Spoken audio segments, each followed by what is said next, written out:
ఇది మన శివ సన్నిధి నుంచి వెనక నుంచి అరుణాచలేశ్వరుడు పూర్తి శిఖరం చాలా అందంగా కనపడుతుంది. పైన ఒకలాగా మబ్బులు విన్యాసం చేస్తున్నాయి.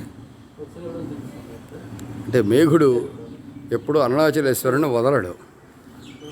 ఎందుకంటే అగ్నికి పైన ఉండే ధ్వజం ధూమధ్వజం అంటారు, పొగ.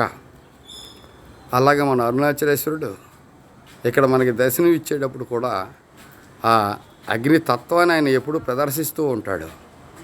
అంచేత ఆరోగ్య ఐశ్వర్యాలు రెండు ఇచ్చేది కూడా అగ్నిదేవుడే. అలాంటి ఈ అగ్నిలింగం చాలా గొప్పది.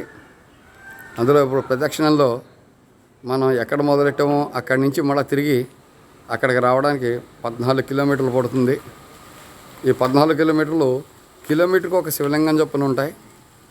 ఇంద్ర, అగ్ని, యమ, నైరుతి, వరుణ, వాయువు, కుబేర, ఈశాన్య, అరుణాచలేశ్వరుడు, ఆది, అనామలై, అంతకుముందర పూర్వగుడి గుడి, చుట్టూరా పరివారాలు, ఇవన్నీ కూడా మనకి గోచరం అవుతాయి. ఇవన్నీ తీసేటోడికి ఒక పరిక్రమం అవుతుంది. దీన్ని గిరి ప్రదక్షిణ అంటారు. చాలా గొప్ప యోగం ఇది.